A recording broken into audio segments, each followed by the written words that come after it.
कोई प्यार को तरसता है और कोई प्यार से भागता है और कोई प्यार में झूठ बोलता है। सुनिए प्यार, दोस्ती और झूठे वादे की यह एक अनोखी लव स्टोरी। आज सुबह उठकर फिर वही बात। आजकल लगभग हर दिन सिर्फ वही बात डिस्कस होती है। रवि, मैंने कितनी बार कहा है कि अब इस बारे में बात करने नहीं करेंगे। लता, इस बारे में बात नहीं करेंगे। अरे ये कोई छोटी मोटी बात है, आखिर तुम क्या छुपा रहे हो।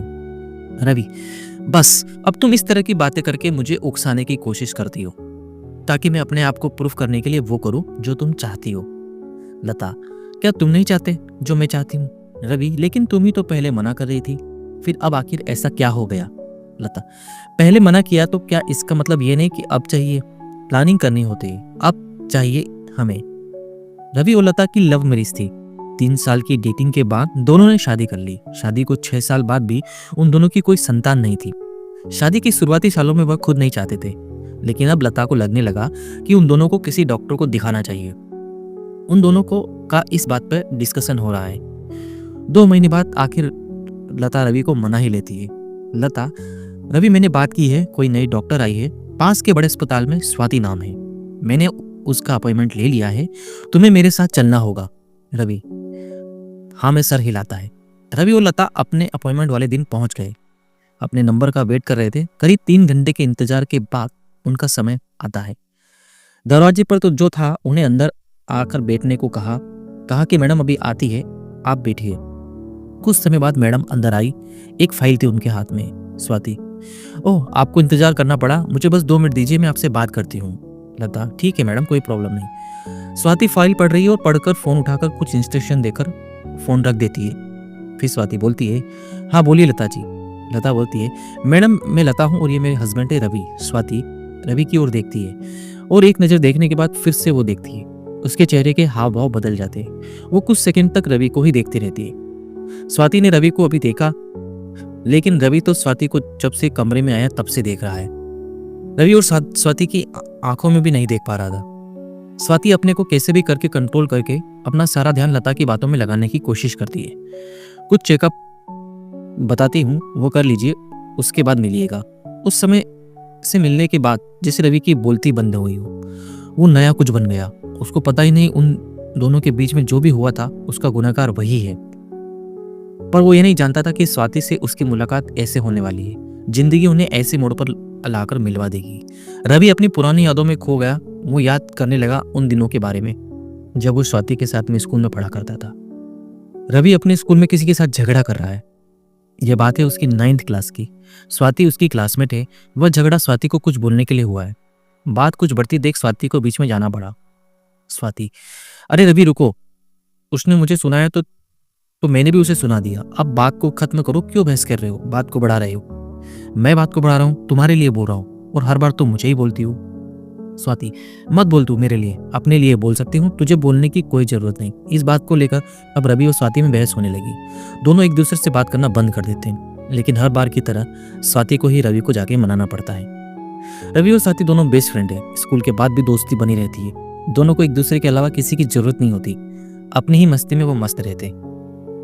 रवि अपनी पुरानी बातों में खोया हुआ था कि लता ने उसको हाथ लगाकर बोला, कहाँ खोए हो, खाना बन गया है, कब से आवाज लगा रही हूँ। रवि उठकर बैठ जाता है। आखिर इतनी अच्छी दोस्ती, फिर भी रवि की जिंदगी में आज स्वाति नहीं है। क्यों, इसका क्या कारण है। रवि का दिन पहले जैसा नहीं रहा। वो सिर्फ उसके ख्यालों में खोया रहता है। वो अपने ऑफिस में जाने से निकला था जरूर, पर वो गया अस्पताल स्वाति से मिलने। अस्पताल में स्वाति केबिन के बाहर जाकर उसके अंदर जाने की कोशिश करी। बाहर खड़े शख्स ने उसे रोका और कहा कि सर आप अंदर नहीं जा सकते अपॉइंटमेंट के बिना। रवि ने कहा कि मैडम से मिलना है, मुझे जानती है। जब वो अंदर जाकर मैडम से पूछकर आया तो मैडम ने बोला कि जिसके पास अपॉइंटमेंट है सिर्फ उन्हें ही अंदर आने दो। रवि को थोड़ा बुरा लगा। उसे समझ आ गया कि स्वाति को अब उससे बात करने में कोई इंटरेस्ट नहीं है। रवि छोटा सा मुंह बनाकर वहां से निकल गया। ऑफिस में दिन भर यही सोचता रहा। स्वाति अब मेडिकल की एग्जाम की तैयारी कर रही है।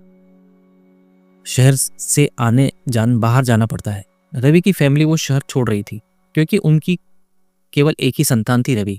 उन्हें लगा कि जहां रवि की आगे पढ़ाई होगी वो वहीं रहेंगे। स्वाति और रवि दोनों अब उम्र के उस पड़ाव पे थे जब किसी के जीवन में प्यार की दस्तक होने लगती है। स्वाति रवि से कहती है, अब पता नहीं कब मिलना होगा, मेरा सपना तो तू जानता है कि मुझे डॉक्टर बनना है। रवि, मुझे एक बात बतानी है, किसी भी बात को आप अपनी कमजोरी बना सकते हो या अपनी ताकत। मैं आज तुझसे एक वादा लेना चाहती हूँ। क्या वादा?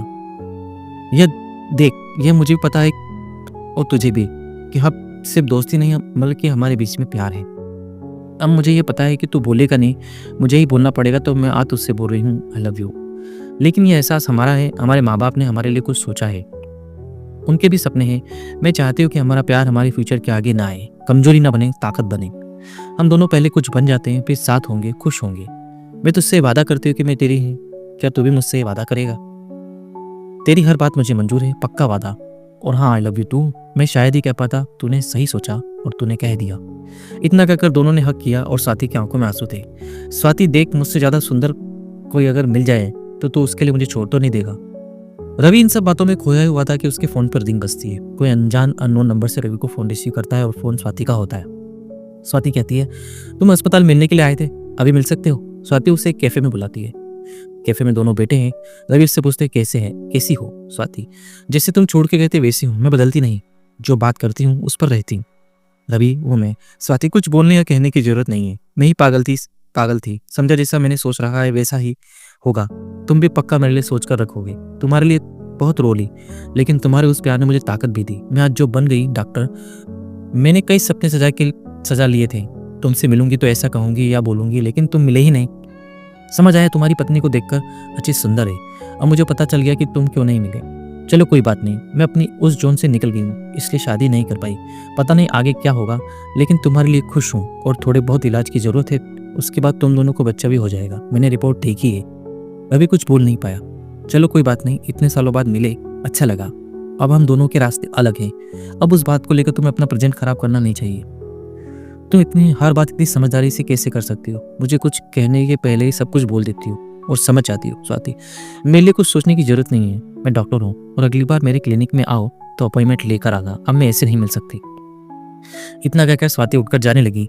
रवि उसको रोकने की कोशिश नहीं करता है, उसे पता है कि अब वो नहीं रुकेगी।